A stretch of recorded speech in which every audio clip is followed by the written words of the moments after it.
Hello అందరికీ జై Sriram. Welcome back to our channel. First time మన ఛానల్ని చూస్తున్న వారైతే సబ్స్క్రైబ్ చేసుకోండి. ఏంటి తల్లి ఎన్ని వీడియోస్ పెడతావు? ఇంకా బతుకమ్మ అయిపోయి ఇన్ని రోజులు అయింది, దీపావళి కూడా వస్తుంది, ఇంకా నీ వీడియోలు అయిపోలేదా? నీ వీడియోస్ చూడడానికే మా ఫోన్లో ఉన్న నెట్ మొత్తం అయిపోతుంది. అసలు నువ్వేమనుకుంటున్నావు? నీకు పని పాట ఏం లేదా అనే కదా మీరు అనుకునేది.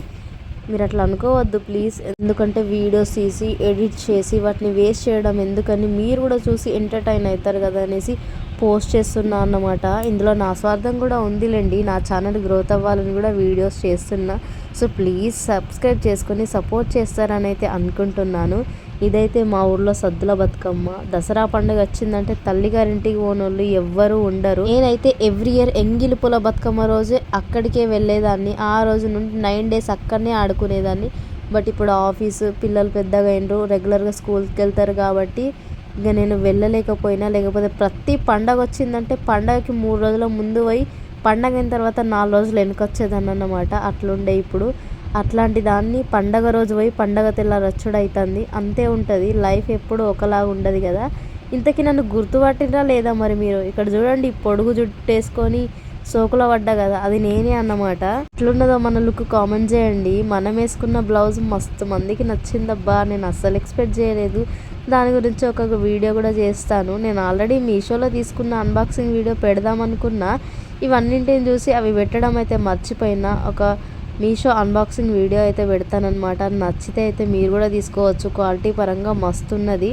అవును కానీ నీకు అంత పెద్ద సవరం అవసరమా? నీ జుట్టు మంచిగానే ఉంటుంది కదా, ఎందుకు నీకు సోకులు? 2 బిడ్డల తల్లివి అని కొందరు అనుకోవచ్చు. 2 బిడ్డల తల్లి అయితే సోకులో పడద్దా చెప్పండి?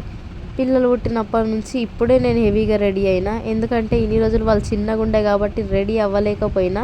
ఇంతగానం రెడీ కాలేదు నేను, నా పెళ్ళికి కూడా ఇంత రెడీ కాలేదు. ఫస్ట్ టైం ఇట్లా రెడీ అయినా అన్నమాట. ఇక నేను రెడీ అయిన వీడియోస్ని చూసి, నేను వేసుకున్న జ్యువెలరీని చూసి ఒక మహా తల్లి అయితే కామెంట్లు చేస్తుంది. ఆ తల్లికి నేనేమవుతుందో తెలియదు, ఆ తల్లి నాకేమవుతుందో తెలియదు. అసలు అది కామెంట్ చేసేది తల్లి తండ్రి కూడా తెలియదు అనమాట. అంటే అదే అబ్బాయా అమ్మాయి కూడా తెలియదు. కానీ ఏమని కామెంట్ చేస్తుందంటే, నువ్వు రోల్డ్ గోల్డ్ వేసుకున్నందుకే అంతగానో బిల్డప్ ఇస్తున్నావు, ఇక గోల్డ్ ఉంటే నీ అక్కడ చూడలేకపోయేటోళ్ళం అని అయితే కామెంట్ చేసింది. వేసుకునేది రోల్డ్ గోల్డ్ అయితే ఏంటి, గోల్డ్ అయితే ఏంటి, ఏవన్నా కష్టపడి కొనుక్కున్నవే. గోల్డ్ వట్టిగా రాదు, రోల్డ్ గోల్డ్ కూడా వట్టిగా రాదు. రోల్డ్ గోల్డ్కి అయితే డబ్బులు పెట్టమా? ఫ్రీగా రోడ్డు మీద దొరుకుతాయా చెప్పు? ఆ అమ్మాయికి ఇట్లనే అయితే రిప్లై ఇచ్చిన. దానికి ఆ అమ్మాయి ఏమన్నదంటే, కష్టపడాలి, చదువుకోవాలి, జాబ్ చేయాలి, పైసలు సంపాదించాలి, గోల్డ్ కొనుక్కోవాలి. కానీ ఇట్లా రీల్స్ చేసి పైసలు సంపాదించుకున్నాడు కష్టం లేకుండా, నొప్పి రాకుండా పైసలు రావాలంటే రావు అని అన్నది. మహాతల్లి, నేను కూడా చదువుకున్నా, నీ అంత కాకపోయినా కొంచెమన్నా చదువుకున్నా. నేను నీ అంత పెద్ద జాబ్ చేయకపోయినా నాకు తోచింది, నాకు వచ్చింది, నేను కూడా చిన్న జాబ్ చేస్తున్నా. నువ్వు అన్నావు కదా నాకు బంగారం ఉంది నీకు లేదు అని. నువ్వు చిన్నప్పటి నుంచి చదువుకున్నావు, నువ్వు చదువుకోలేదు కాబట్టి రీల్స్ చేసి సంపాదిస్తున్నావని. నీకు చదువు నేర్పిన సంస్కారం ఇదేనా మరి? వేరేటోళ్ళ మీద బ్యాడ్ కామెంట్స్ పెట్టమని మీ టీచర్స్ పేరెంట్స్ నేర్పించిండ్రా? చదువుకొని జాబ్ చేయగానే సరిపోదు, సంస్కారం కూడా ఉండాలి. ఎవరితోని ఎట్లా మాట్లాడాలి, తెలిసిన వాళ్ళతో ఎట్లా మాట్లాడాలి, తెలియని వాళ్ళతో ఎట్లా మాట్లాడాలన్న మినిమం జ్ఞానం అయితే ఉండాలి. నువ్వెవరో నాకు తెలియదు, నేనెవరో నీకు తెలియదు, నీళ్ళంటి వాళ్ళ నుంచి మాట్లాడి కూడా వేస్టే. బట్ ఎందుకంటే చెప్పాలి కదా, చెప్తేనే కదా ఇంకోసారి నువ్వు నా జోలికి రావు.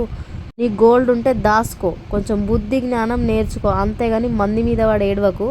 ఈ కామెంట్ పెట్టింది ఎవరో మనకు తెలిసిన వాళ్ళే అయ్యి ఉంటారు, మనకు చుట్టుపక్కల చూసేటోళ్ళు అయ్యి ఉంటారు, లేకపోతే వేరేటోళ్ళు ఎందుకు పెడతారు చెప్పండి. బట్ ఎవరేమనుకున్నా నో ప్రాబ్లం. చూడండి, సద్దుల బతుకమ్మను అయితే మేము ఇట్లా సెలబ్రేట్ చేసుకున్నాము. మస్తు అనిపించింది. పిల్లలు కూడా మస్తు యాక్టివ్గా ఆడుకున్నారు. చిన్నదైతే పడుకున్నది కానీ పెద్దదైతే చాలాసేపే ఆడింది. మంచిగా అనిపించింది. అందరం హ్యాపీగా ఉన్నాం అన్నమాట. ఒక్కొక్కరి అందం ఒక్కోలాగుంది, ఒక్కొక్కరి శారీ, ఒక్కొక్కరి హెయిర్ స్టైల్ అసలు చెప్పలేము, అసలు ఎక్సలెంట్ అన్నమాట. సరే ముచ్చట్లలో పడి సబ్స్క్రైబ్ చేసుకోవడం మర్చిపోవద్దు. ఇంతవరకు వీడియోని చూసింది కదా, ఒక లైక్ కామెంట్ ఇచ్చి వెళ్ళండి. బాయ్, ఉంటాను.